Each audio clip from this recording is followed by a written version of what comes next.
Salve família vascaína, Lineker na área aqui no canal, seja bem-vindo ao nosso vídeo na manhã dessa quinta-feira. Você é o nosso convidado especial, então fique no vídeo até o final. Não tem como começar esse vídeo não falando, da entrevista de Paulo Brax à Rádio Itatiaia, onde ele expôs várias situações que comprometem, a empresa americana 777 Partners e também toda a situação envolvendo a sua demissão, aquele clima horrível que ficou após a sua entrevista e muito mais. A gente vai falar muito sobre isso e trazer na íntegra tudo aquilo que o ex-diretor executivo do Vasco falou à Rádio Itatiaia. E claro, vamos falar sobre a movimentação do mercado no Vasco que começa a extrair nomes, A gente já começa a detectar algumas negociações. E esse silêncio de Alexandre Matos junto com a 777 Partners vem maltratando nós, torcedores vascaínos, Brincadeira, não está na hora de fazer mais um ano de tensão para o torcedor. Acho que está faltando mais cuidado, com a torcida vascaína. E a minha crítica aí no início desse vídeo, mas é claro, deixe seu joinha que ajuda a gente pra caramba e corre lá nos comentários para deixar a sua opinião, que é a base aqui do nosso trabalho. Rapaziada, novidade importante eu trago para vocês em primeira mão. Olha só, eu quero te convidar para entrar no nosso grupo de membros no WhatsApp, lá no @LinekerCB_Vasco, que está aqui lá no Instagram. Corre aqui, é o primeiro link fixado nos comentários. Dá o clique lá, entra no Instagram, manda uma mensagem no direct falando eu estava no vídeo. Você automaticamente receberá o link do nosso grupo de membros no WhatsApp. E assim que você se inserir no grupo, a nossa parceira, a plataforma Rico, estará sorteando inúmeros prêmios relacionados ao Gigante da Colina lá dentro do grupo. E já tem sorteio rolando, Você também vai receber o link da nossa plataforma parceira, que tem a melhor interface e os melhores prêmios e bônus do mercado, para também ficar por dentro de todos os palpites esportivos e faturar aquela grana. Então não esqueça, @LinekerCB_Vasco lá no Instagram, mandou uma mensagem falando eu estava no vídeo, você recebe o link para participar do nosso grupo de membros, onde a Rico está distribuindo inúmeros prêmios. Forte abraço, saudações vascaínas.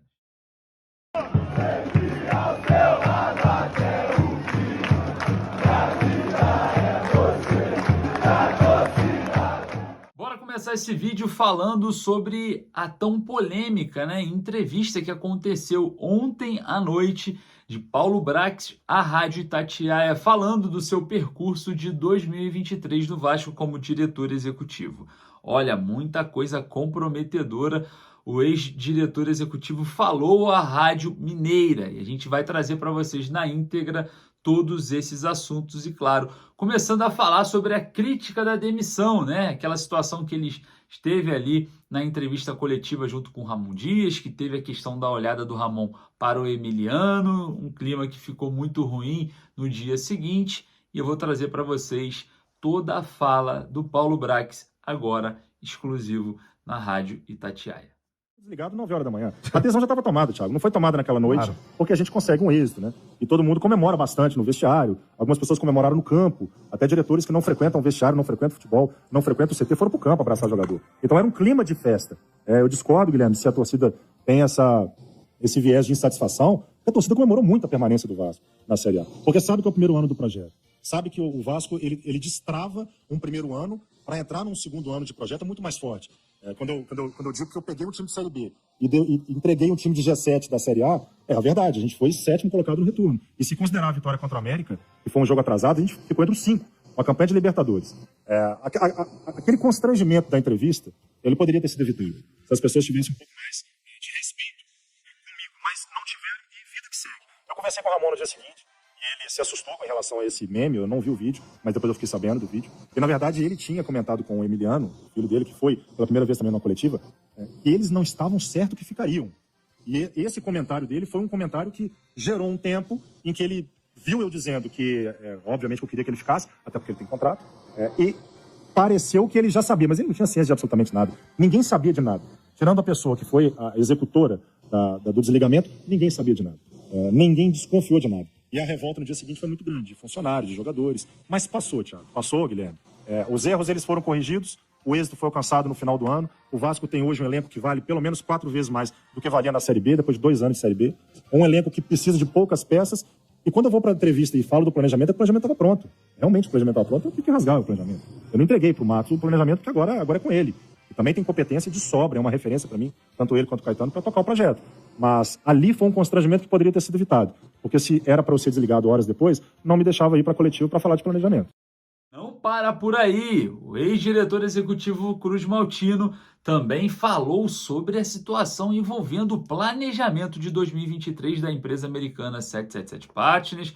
Falou sobre a questão aí das entrevistas coletivas, que ele não podia estar aparecendo tanto. Criticou a falta de presença da empresa aqui no Brasil junto ao Vasco, comparou as SAFs, né? Falou ali sobre a questão de Botafogo, Cruzeiro, essa proximidade que tem nesses clubes e não tem no Vasco.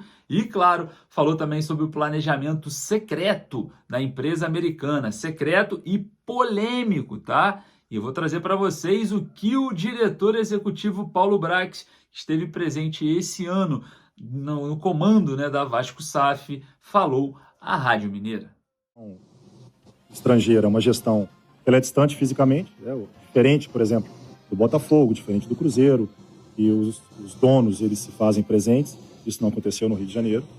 Eu cito que o meu chefe imediato, ele assistiu 2 jogos no Campeonato Brasileiro, ele foi ao Rio 2 vezes em 38 rodadas. O Vasco, a associação, ela já não tinha mais ingerência no futebol, então era como se não tivesse presidente, vice-presidente, conselho, e havia o CEO. O CEO era encarregado por gerir as outras áreas. Então não tinha realmente outra pessoa. Para qualquer tipo de insucesso, era o meu nome, o meu rosto, e iria à frente. E eu não fui mais a coletivas, porque houve uma orientação da comunicação da 777 que não queria que eu fosse. Não tem problema. Fui quando devia ir, fui quando precisou, foi naquele momento ruim, muito ruim, do campeonato, que foi de maio a agosto. Me mantive no cargo, me mantive trabalhando, e a gente fez uma retomada. Eu acho que todos os erros que foram cometidos, e foram cometidos erros, como vários clubes, até o campeão brasileiro errou esse ano. E teve protesto, e teve pressão, e teve muro pichado, e teve crítica a presidente, e foi campeão brasileiro. Todos os erros a gente conseguiu, com êxito, corrigir. E quando eu falo com êxito corrigir, é porque a gente termina o ano com a permanência na Série A, que era o objetivo desde o início do ano, e que também não poderia ser falado externamente. Eu não tinha a prerrogativa de passar aos torcedores do Vasco que o objetivo do Vasco no ano era a permanência na Série A. E quem ia apanhar era quem estava falando, era a cara era minha. Então isso não foi falado. E eu também não iria abrir esse planejamento, porque não fui orientado a tanto por quem era dono do projeto do Vasco do ano. Que situação, em planejamento de 2023 secreto, né, para não cair, e o silêncio, né, o teatro feito para o torcedor vascaíno. Vale lembrar que o próprio Paulo Brax falou que o Vasco iria brigar por coisa grande, que ele mesmo falou que montaria uma equipe competitiva, algo que não aconteceu ali, né, no início da temporada. Falou aí sobre ter entregado também, lá no vídeo posterior, uma campanha de Libertadores da América, né, de G5. Enfim, cara, que situação, né? Que situação. E isso demonstra algo estranho, porque temos um início com o Alexandre Matos muito semelhante ao início do Paulo Brax. Silêncio, evitando a torcida, trazendo cada vez mais ansiedade para o torcedor. Eu acho que está na hora de entender de uma vez por todas que é o torcedor que carrega esse clube, esse futebol, a SAF, o que for, relacionado ao Vasco, nas costas. Não dá para ser assim. Eu já começo a temer a situação dessa nova direção. Acredito sim que o Alexandre Matos é um excelente profissional, já negocia com alguns jogadores, mas esse silêncio não existe quando se trata-se de Vasco da Gama, um clube completamente transparente, com seu torcedor tão junto, né? Um torcedor tão engajado, um torcedor que carrega tanto o peso nas costas do Clube de Regatas Vasco da Gama e também da Vasco SAF agora nesse novo ciclo, né? E eu acho que falta um pouco de consideração para com o torcedor vascaíno. Enfim, que situação, né? Envolvendo 2023, polêmica, e espero que 2024, que está caminhando, tá pelo mesmo caminho, ó, tá percorrendo ali a mesma trilha, silêncio, nem aí para o torcedor, trazendo ansiedade aí para que o torcedor fique cada vez mais tenso. Isso não está sendo legal. Tá na hora de vocês aí que estão na direção, e principalmente a empresa americana, né? Porque se saiu o Paulo Brax, era assim, entrou o Alexandre Matos, e tá sendo assim também é porque o problema tá no ápice, tá no maior, tá na 777 Partners. Então, ó, tá na hora de começar a ter uma sensibilidade maior. E aí eu queria saber a sua opinião também sobre esse assunto e o que você achou da entrevista coletiva de Paulo Brax à Rádio Itatiaia. Agora vamos falar sobre outro assunto, né? A movimentação no mercado. A gente sabe que o Alexandre Matos vem trabalhando na surdina, né? Trazendo essa ansiedade para o torcedor, essa tensão, essa desconfiança, né? Nada pior do que começar 2024 com essa desconfiança de um planejamento secreto, algo que, como o Paulo Brax falou na última entrevista, né? Essas situações secretas só atrapalham, só trazem dúvida. Então não está sendo interessante e legal para o torcedor vascaíno esse início do Alexandre Matos junto ao planejamento de 2024, não. A gente pode, claro, virar aí o ano com inúmeras contratações pontuais, importantes. O Alexandre Matos é um cara renomado, mas não é disso que eu estou falando. Estou falando exatamente do carinho que o torcedor tem em prol do Vasco e de seu futebol. Isso tem que ser recíproco e não está sendo. Está longe de ser recíproco o que estão entregando para o torcedor. Enquanto o torcedor entrega amor, campanhas, lota estádio, compra camisa, vira sócio, olha o início de 2024 aí, a gente no final de 2023 e quanta tensão, né? A troca no final. Lutamos para não cair, graças ao torcedor não caímos, e a troca agora no planejamento é um silêncio mortal para que o torcedor fique cada vez mais tenso.